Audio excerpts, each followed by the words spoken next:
ರೇಣುಕಾಸ್ವಾಮಿ ಕೊಲೆ ಪ್ರಕರಣದ ವಿಚಾರಣೆ ನವೆಂಬರ್ 3ಕ್ಕೆ ವಿಚಾರಣೆಯನ್ನ ಮುಂದೂಡಿರುವಂತದ್ದು ಕೋರ್ಟ್ ನವೆಂಬರ್ 3ರಂದು ಚಾರ್ಜ್ ಫ್ರೇಮ್ ಅನ್ನ ನಿಗದಿ ಮಾಡಲಾಗಿದೆ. ನವೆಂಬರ್ 3ರಂದು ಚಾರ್ಜ್ ಫ್ರೇಮ್ ನಿಗದಿಗೆ ಜಡ್ಜ್ ಒಪ್ಪಿಗೆಯನ್ನ ಕೊಟ್ಟಿದ್ದಾರೆ. ವಿಡಿಯೋ ಕಾನ್ಫರೆನ್ಸ್ ಮೂಲಕ ಆರೋಪಿಗಳು ಹಾಜರಾಗಿದ್ರು. ದರ್ಶನ್, ಪವಿತ್ರ ಸೇರಿದಂತೆ 6 ಜನ ಆರೋಪಿಗಳ ವಿಚಾರಣೆ ಆಗಿದೆ. ಸಿಸಿಎಚ್ ಕೋರ್ಟ್ನಲ್ಲಿ ಕೇಸ್ ವಿಚಾರಣೆ ಆಗ್ತಾ ಇರುವಂತದ್ದು. ಹಣೆಗೆ ಕುಂಕುಮ ಇಟ್ಕೊಂಡು ದರ್ಶನ್ ಹಾಜರಾಗಿದ್ದು ಚಾರ್ಜ್ ಫ್ರೇಮ್ ಮಾಡ್ತಿದ್ದೇವೆ ಅಂತ ಜಡ್ಜ್ ಹೇಳಿದ್ದಾರೆ. ಏನಾದರೂ ಕೇಳಿಸಿಲ್ಲ ಅಂದ್ರೆ ಹೇಳಿ ಅಂತ ಜಡ್ಜ್ ಒಮ್ಮೆ ಪ್ರಶ್ನೆಯನ್ನ ಕೂಡ ಮಾಡಿದ್ದಾರೆ. ಎಲ್ಲ ಕೇಳಿಸ್ತಿದೆ ಸ್ವಾಮಿ ಅಂತ ದರ್ಶನ್ ಹೇಳಿದ್ದಾರೆ. ಚಾರ್ಜ್ ಫ್ರೇಮ್ ಮಾಡದಂತೆ ದರ್ಶನ್ ವಕೀಲರು ಮನವಿಯನ್ನ ಮಾಡ್ಕೊಂಡಿದ್ದಾರೆ. ಕೆಲ ಆರೋಪಿಗಳ ಪರ ವಕೀಲರು ಗೈರಾಗಿದ್ರು. ನವೆಂಬರ್ 3 ಅಥವಾ 4ರಂದು ಚಾರ್ಜ್ ಫ್ರೇಮ್ಗೆ ಮನವಿಯನ್ನ ಮಾಡಲಾಗಿದೆ. ವಕೀಲರ ಮನವಿ ಮೇರೆಗೆ ನವೆಂಬರ್ 3ನೇ ತಾರೀಕು ಆರೋಪ ನಿಗದಿಗೆ ಜಡ್ಜ್ ಒಪ್ಪಿಗೆಯನ್ನ ಕೊಟ್ಟಿದ್ದಾರೆ. ಮಧು, ಕೊನೆಯದಾಗಿದೆ ರಿಯಾಕ್ಷನ್.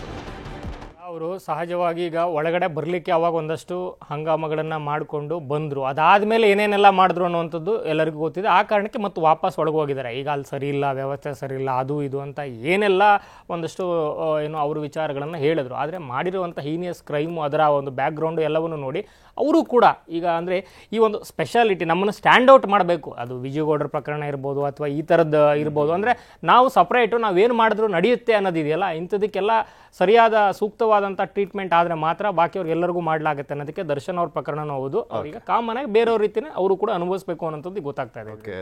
ಚಿತ್ರದುರ್ಗದ ರೇಣುಕಾಸ್ವಾಮಿ ಕೊಲೆ ಪ್ರಕರಣದ ವಿಚಾರಣೆಯನ್ನ ಇವತ್ತು ಕೋರ್ಟ್ ಕೈಗೆತ್ತಿಕೊಂಡಿತ್ತು. ನವೆಂಬರ್ 3ಕ್ಕೆ ವಿಚಾರಣೆಯನ್ನ ಕೋರ್ಟ್ ಮುಂದೂಡಿಕೆ ಮಾಡಿದೆ. ಇವತ್ತು ಬಹಳಷ್ಟು ನಿರೀಕ್ಷೆ ಇದ್ದಿದ್ದು ಈ ಪ್ರಕರಣದಲ್ಲಿ ಚಾರ್ಜ್ ಫ್ರೇಮ್ಗೆ ದಿನಾಂಕ ನಿಗದಿ ಆಗುತ್ತೆ ಅಂತ ಹೇಳಿ. ಆದ್ರೆ ಇವತ್ತು ಆರೋಪಿಗಳ ಪರ ವಕೀಲರು ಒಂದಿಷ್ಟು ಮನವಿಯನ್ನ ಮಾಡಿಕೊಂಡ್ರು. ಸೊ ಆ ನಿಟ್ಟಿನಲ್ಲಿ ನವೆಂಬರ್ 3ಕ್ಕೆ ಚಾರ್ಜ್ ಫ್ರೇಮ್ ನಿಗದಿಗೆ ಕೋರ್ಟ್ ಸೂಚನೆಯನ್ನ ಕೊಟ್ಟಿದೆ. ಇದಕ್ಕೆ ಜಡ್ಜ್ ಒಪ್ಪಿದ್ದಾರೆ.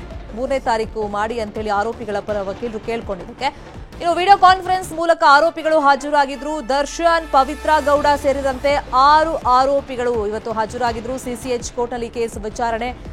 ಇನ್ನು ವಿಡಿಯೋ ಕಾನ್ಫರೆನ್ಸ್ ನಲ್ಲಿ ಹಾಜರಾದಂತ ದರ್ಶನ್ ಇವತ್ತು ಹಣೆಗೆ ಕುಂಕುಮವನ್ನ ಇಟ್ಕೊಂಡಿದ್ದು ಕಂಡು ಬಂತು. ಚಾರ್ಜ್ ಫ್ರೇಮ್ ಮಾಡ್ತಾ ಇದ್ದೀವಿ ಅಂತ ಜಡ್ಜ್ ಹೇಳಿದ್ರು. ಏನಾದ್ರೂ ಕೇಳಿಸಿಲ್ಲ ಅಂತಂದ್ರೆ ಹೇಳಿ ಅಂತ ಜಡ್ಜ್ ಹೇಳ್ತಾರೆ. ಆ ಸಂದರ್ಭದಲ್ಲಿ ಇಲ್ಲ, ಎಲ್ಲ ಕೇಳಿಸ್ತಾ ಇದೆ ಸ್ವಾಮಿ ಅಂತ ಜಡ್ಜ್ಗೆ ದರ್ಶನ್ ಹೇಳಿದ್ದಾರೆ. ಇನ್ನು ಚಾರ್ಜ್ ಫ್ರೇಮ್ ಮಾಡದಂತೆ ಇವತ್ತು ದರ್ಶನ್ ಪರ ವಕೀಲರು ಮನವಿಯನ್ನ ಮಾಡಿಕೊಂಡಿದ್ರು. ಕೆಲ ಆರೋಪಿಗಳ ಪರ ವಕೀಲರು ಇವತ್ತು ಗೈರಾಗಿದ್ದಾರೆ. ಹಾಗಾಗಿ ನವೆಂಬರ್ 3 ಅಥವಾ 4ನೇ ತಾರೀಕು ಚಾರ್ಜ್ ಫ್ರೇಮ್ಗೆ ದಿನಾಂಕ ಕೊಡಬೇಕು ಅಂತ ಹೇಳಿ ಮನವಿಯನ್ನ ಮಾಡಿಕೊಂಡ್ರು. ಇನ್ನು ವಕೀಲರ ಮನವಿ ಮೇರೆಗೆ ನವೆಂಬರ್ 3ಕ್ಕೆ ಆರೋಪ ನಿಗದಿಗೆ ಅಂದ್ರೆ ಚಾರ್ಜ್ ಫ್ರೇಮ್ ಮಾಡೋದಕ್ಕೆ ಜಡ್ಜ್ ಒಪ್ಪಿಗೆಯನ್ನ ಸೂಚಿಸಿದ್ದಾರೆ. ಇಲ್ಲಿ 230ಕ್ಕೂ ಅಧಿಕ ಸಾಕ್ಷ್ಯಗಳನ್ನ ಸಂಗ್ರಹ ಮಾಡಲಾಗಿತ್ತು. ಅಂದ್ರೆ ಯಾವುದೇ ಕಾರಣಕ್ಕೂ ಈ ಕೇಸಿಂದ ದರ್ಶನ್ ಸೇರಿದಂತೆ ಆರೋಪಿಗಳು ತಪ್ಪಿಸಿಕೊಳ್ಳಬಾರದು. ಸೊ ಈ ನಿಟ್ಟಿನಲ್ಲಿ ಎಲ್ಲ ತಯಾರಿಗಳನ್ನ ಮಾಡಲಾಗಿತ್ತು. ಅಂದ್ರೆ ಸಾಕ್ಷ್ಯ ಸಂಗ್ರಹ ಎಲ್ಲ ಆಗಿತ್ತು. ಚಾರ್ಜ್ ಶೀಟ್ ಆಲ್ರೆಡಿ ಸಲ್ಲಿಕೆ ಆಗಿದೆ ಸುದೀರ್ಘವಾಗಿ. ಈಗ ಚಾರ್ಜ್ ಫ್ರೇಮ್ ನಿಗದಿಗೆ ಕೌಂಟ್ ಡೌನ್ ಶುರುವಾಗಿದೆ. ಸುಪ್ರೀಂ ಕೋರ್ಟ್ ಕೂಡ ಲಾಸ್ಟ್ ಟೈಮ್ ಬೇಲ್ ಕ್ಯಾನ್ಸಲ್ ಮಾಡುವಂತ ಸಂದರ್ಭದಲ್ಲಿ ಹೇಳಿತ್ತು ಆದಷ್ಟು ಬೇಗ ಟ್ರಯಲ್ ಶುರು ಮಾಡಿ ಅಂತ ಹೇಳಿ. ಆ ನಿಟ್ಟಿನಲ್ಲಿ ಎಲ್ಲ ತಯಾರಿಗಳಾಗಿತ್ತು. ಬಟ್ ಇವತ್ತು ಆರೋಪಿಗಳ ಪರ ವಕೀಲರು ಗೈರಾಗಿದ್ರು. ಆ ಹಿನ್ನೆಲೆಯಲ್ಲಿ 3ನೇ ತಾರೀಕು ಅಥವಾ 4ನೇ ತಾರೀಕು ನವೆಂಬರ್ ಚಾರ್ಜ್ ಫ್ರೇಮ್ಗೆ ದಿನಾಂಕ ನಿಗದಿ ಮಾಡಿ ಅಂತ ರಿಕ್ವೆಸ್ಟ್ ಅನ್ನ ಮಾಡಿಕೊಂಡಂತ ಹಿನ್ನೆಲೆಯಲ್ಲಿ ಜಡ್ಜ್ ಅದಕ್ಕೆ ಒಪ್ಪಿಗೆಯನ್ನ ಸೂಚಿಸಿದ್ದಾರೆ. ನವೆಂಬರ್ 3ನೇ ತಾರೀಕು ಎಲ್ಲ ಆರೋಪಿಗಳು ಹಾಜರಿರಬೇಕು ಕಡ್ಡಾಯವಾಗಿ ಅಂತ ಸೂಚನೆ ಕೊಡೋದರ ಜೊತೆಯಲ್ಲಿ ಅವತ್ತು ಚಾರ್ಜ್ ಫ್ರೇಮ್ಗೆ ದಿನಾಂಕವನ್ನ ನಿಗದಿ ಮಾಡಿದೆ. ಇದೇ ವಿಷಯವಾಗಿ ಇನ್ನಷ್ಟು ಡೀಟೇಲ್ ಆಗಿ ಇನ್ಫಾರ್ಮೇಶನ್ ಕೊಡ್ತಾ ಹೋಗೋದಕ್ಕೆ ಫೋನ್ ಸಂಪರ್ಕದಲ್ಲಿ ಕನೆಕ್ಟ್ ಆಗಿದ್ದಾರೆ ನಮ್ಮ ರಿಪೋರ್ಟರ್ ಮಂಜುನಾಥ್. ಇವತ್ತು ಬಹಳಷ್ಟು ಕುತೂಹಲ ಇತ್ತು ಕೋರ್ಟ್ ಏನ್ ಹೇಳುತ್ತೆ ಅಂತೇಳಿ. ಅಲ್ಲಿ ಆರೋಪಿಗಳ ಪರ ವಕೀಲರು, ಅದರಲ್ಲೂ ದರ್ಶನ್ ಪರ ವಕೀಲರು ಏನ್ ರಿಕ್ವೆಸ್ಟ್ ಮಾಡ್ಕೊಂಡ್ರು ಮತ್ತೆ ಬಹಳಷ್ಟು ಕ್ಯೂರಿಯಾಸಿಟಿ ಮೂಡಿಸಿದ್ದು ದರ್ಶನ್ ಇವತ್ತು ವಿಡಿಯೋ ಕಾನ್ಫರೆನ್ಸ್ ಅಲ್ಲಿ ಹಾಜರಾದಾಗ ಹಣೆ ಕುಂಕುಮ ಇಟ್ಕೊಂಡಿದ್ದು.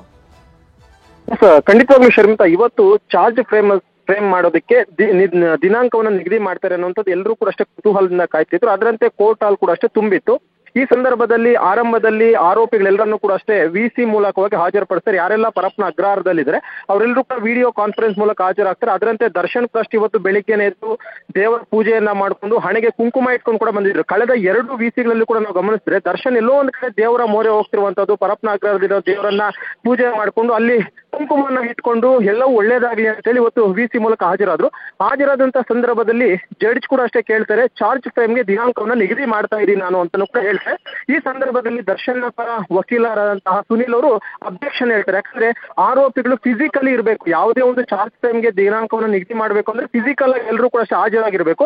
ಆದ್ರೆ VC ಮೂಲಕವಾಗಿ ಹಾಜರುಪಡಿಸಿರುವಂತ ಕಾರಣಕ್ಕೋಸ್ಕರ ದಯವಿಟ್ಟು ನಮ್ಗೊಂದು 20 ದಿನಗಳ ಕಾಲಾವಕಾಶವನ್ನು ಕೊಡಿ, ಫಿಸಿಕಲಿ ಬಂದಂತ ವೇಳೆಯಲ್ಲಿ ಚಾರ್ಜ್ ಫ್ರೇಮ್ ಮಾಡಿ ಅಂತಾನು ಕೂಡ ಹೇಳ್ತಾರೆ. ಆದ್ರೆ ಜಡ್ಜ್ ಹೇಳುವಂತದ್ದು ಇಲ್ಲ, ಪದೇ ಪದೇ ಡಿಲೇ ಆಗ್ತಿರುವಂತದ್ದು, ಯಾವುದೇ ಕಾರಣಕ್ಕೂ ಅಷ್ಟು ದಿನಗಳು ಕೊಡೋಕೆ ಆಗೋದಿಲ್ಲ ಅಂತಾಗ ಆರೋಪಿಗಳ ಪರ ವಕೀಲರು ಇನ್ನೊಂದು ಮನವಿಯನ್ನ ಮಾಡ್ಕೊಳ್ತಾರೆ. ಚಾರ್ಜ್ ಫ್ರೇಮ್ಗೂ ನಿಗದಿಗೂ ಮುನ್ನ ಆರೋಪಿಗಳ ಭೇಟಿಗೆ ಒಂದು ಅವಕಾಶವನ್ನ ಮಾಡ್ಕೊಡಿ ನಮ್ಗೆ ಅಂತಾನು ಕೂಡ ಅಷ್ಟೇ ಮನವಿಯನ್ನ ಮಾಡ್ತಾರೆ.